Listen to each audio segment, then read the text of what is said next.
Welcome to the Vietnamese lesson for beginners.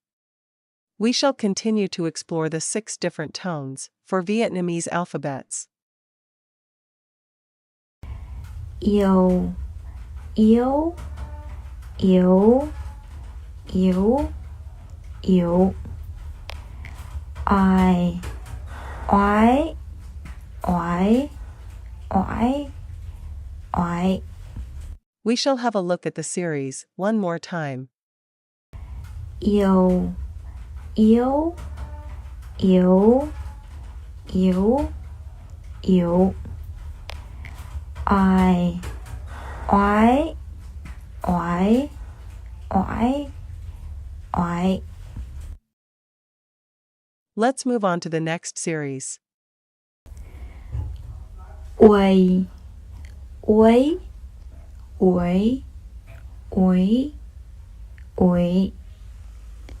Ươi, ươi, ươi, ươi, ươi. We shall have a look at the series one more time. Uầy, uầy, uầy, uầy, uầy. Ươi, ươi, ươi, ươi, ươi. Let's move on to the next series. Ắt, ắt, ăn, ánh, ánh, ánh, ánh. We shall have a look at the series one more time. Ắt, ắt, ăn, ánh, ánh, ánh, ánh. Let's move on to the next series. Ấm, ấm, ấm, ấm, ấm. Ăn, ăn, ăn, ăn, ăn. We shall have a look at the series one more time. Ấm, ấm, ấm, ấm, ấm. Ăn, ăn, ăn, ăn, ăn. Let's move on to the next series. Ôm, ốm, ốm, ốm, ốm. Ong, ống, ống, ống, ống. We shall have a look at the series one more time. Ôm, ốm, ốm, ốm, ốm. Ong, ống, ống, ống, ống. Let's move on to the next series. Bà, bá, bá, bả, bả. Bò, bó, bó, bõ, bọ. We shall have a look at the series one more time. Bà, bá, bả, bả, bả. Bò, bó, bó, bõ, bọ. Let's move on to the next series. Bồ, bố, bố, bổ, bộ. Bờ, bớ, bỡ, bỡ, bỡ. We shall have a look at the series one more time. Bồ, bố, bổ, bổ, bộ. Bờ, bớ, bỡ, bỡ, bỡ. Let's move on to the next series. Bè, bé, bẻ, bẻ, bẹ, bề, bế, bể, bể, bể. We shall have a look at the series one more time.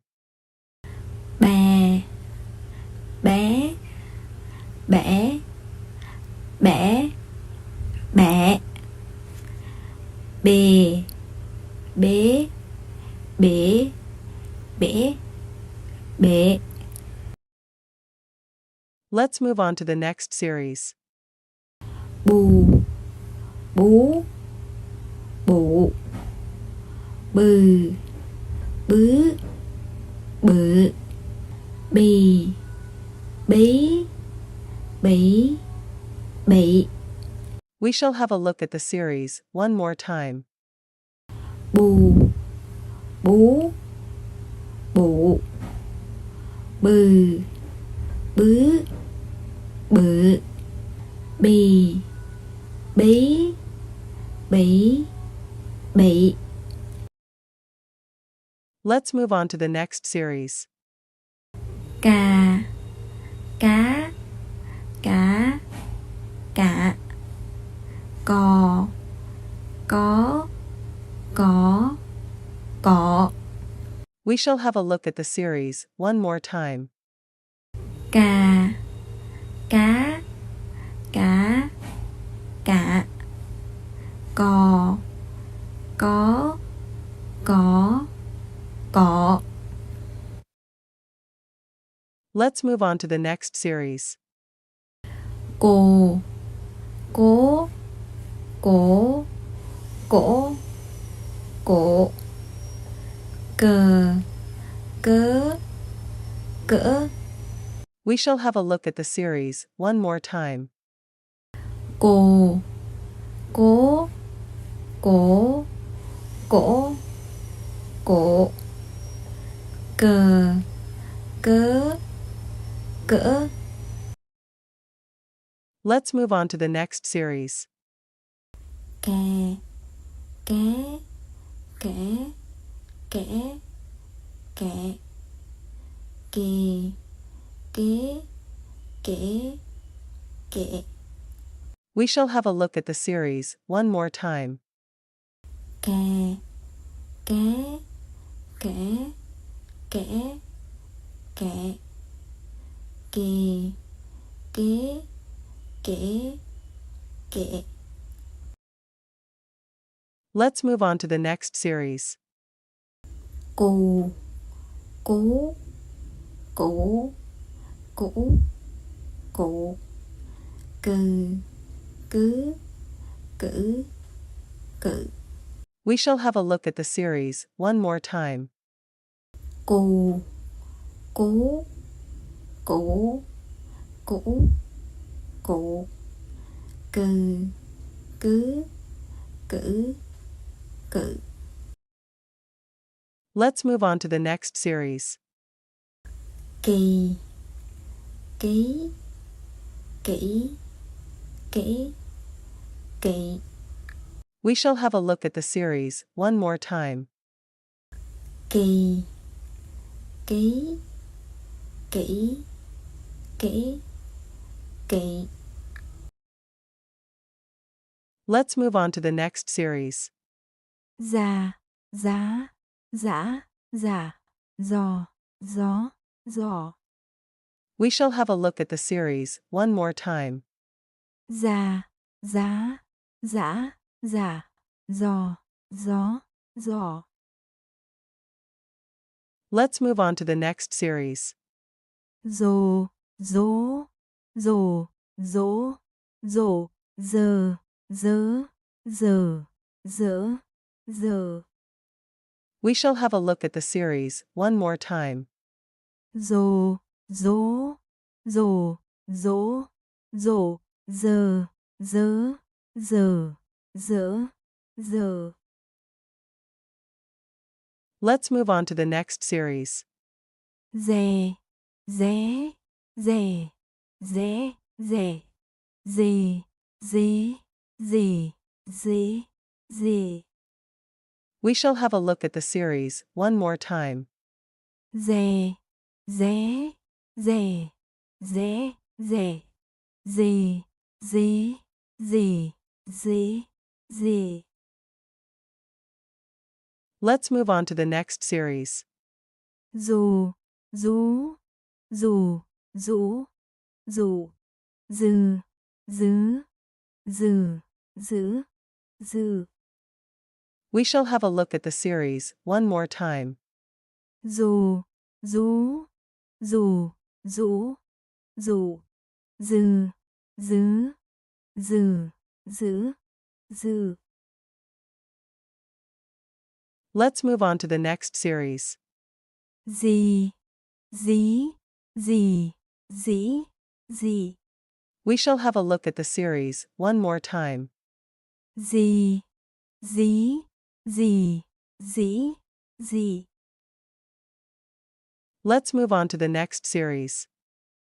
Đà, đá, đã, đạ, đò, đó, đỏ, đọ. We shall have a look at the series one more time. Đà, đá, đã, đạ, đò, đó, đỏ, đọ. Let's move on to the next series. Đồ, đố, đổ, đỗ, độ, đờ, đớ, đỡ, đỡ. We shall have a look at the series one more time. Đồ, đố, đổ, đỗ, độ, đờ, đớ, đỡ, đỡ. Let's move on to the next series. Đè, đé, đẻ, đẻ, đẻ, đè, đế, đẻ, đẻ. We shall have a look at the series one more time. Đè, đé, đẻ, đẻ, đẻ, đè, đế, đẻ, đẻ. Let's move on to the next series. Đủ, đủ, đủ, đủ, đừ, đứ, đự, đi, đí, đĩ. We shall have a look at the series one more time. Đủ, đủ, đủ, đủ, đừ, đứ, đự, đi, đí, đĩ. Thank you for the patient learning. Stay tuned for more updates. If there are any doubts regarding the Vietnamese lesson, please feel free to ask questions in the comments section.